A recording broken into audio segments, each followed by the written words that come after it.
Pinalawak ng paghahanap sa 6 na magkakamag-anak na natabunan ng landslide at inanod sa Taal Lake dahil sa bagyong Christine. Sa pinangyarihan naman ng landslide, nagsimula ng umalingasaw ang masangsang na amoy. Live mula sa Balete, Batangas, nasa frontline ng balitang yan si Rainiel Pawit. Rainiel, kumusta ang search, rescue at retrieval operation sa lugar? Jiggy, maliban nga sa mga divers ay may team na rin itong Philippine Marines na doon sa palibot ng lawa para suyurin at mahanap na nga itong 6 pa nating nawawalang mga kapatid. Nay, tatay, alam kong magkasama na po kayo. Tulungan naman yung paghahanap sa mga kapatid natin.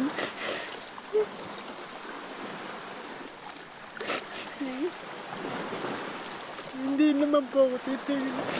Hanggat hindi ko po sila nakikita. Isang rescuer na si Erwin sa mga magdamagan ang paghahanap para sa mga nawawala pa rin matapos manalasa ang bagyong Christine sa Balete, Batangas. Pero kanina tumigil muna siya sa kanyang tungkulin. Para nang ako ang patay. Sa dating kinatitirikan kasi ng kanilang bahay, nagturok siya ng kandila para sa amang namatay sa landslide sa Sitio Shatin. Matapos mag-alay ng dasal, tsaka niya tinuloy ang paghahanap sa 3 niyang kapatid at 3 pamangkin na natabunan ng lupa. Pinupulot rin niya ang mga litrato, damit at ibang gamit ng mga nawawalang kaanak. Wala halos akong magawa pa hanggang sa ngayon na para bagang nakukuha ko sa sarili na bakit naisalba ko yung iba. Pamilya ko hindi. Wala akong nagawa. Katuwang ni Erwin ang bayaw na si John Robert. Tutok sila sa kakahukay sa isang bahagi ng bahay. Medyo pa kung saan masangsang ang amoy na malansa. Kaya nagpipilitan uliho namin hukayin. Bukas target ng mga rescuer na halugugin ang bahagi ng bahay na nakalubog sa lawa.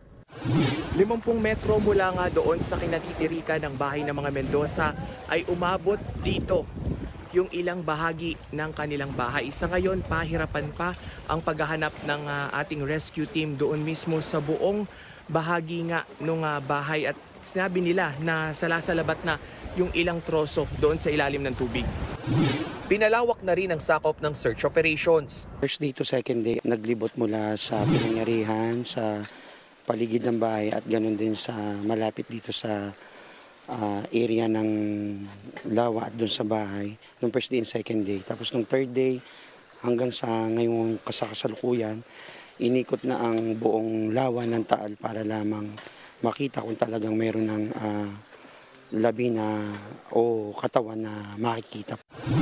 Minamadali na rin ng LGU ang pagpapadala ng heavy equipment sa Ground Zero. Tayo po ay makipag-coordinate pa rin sa OCD para mabigyan tayo ng panibagong assistance kung paano mabubuklat yung kabahayan.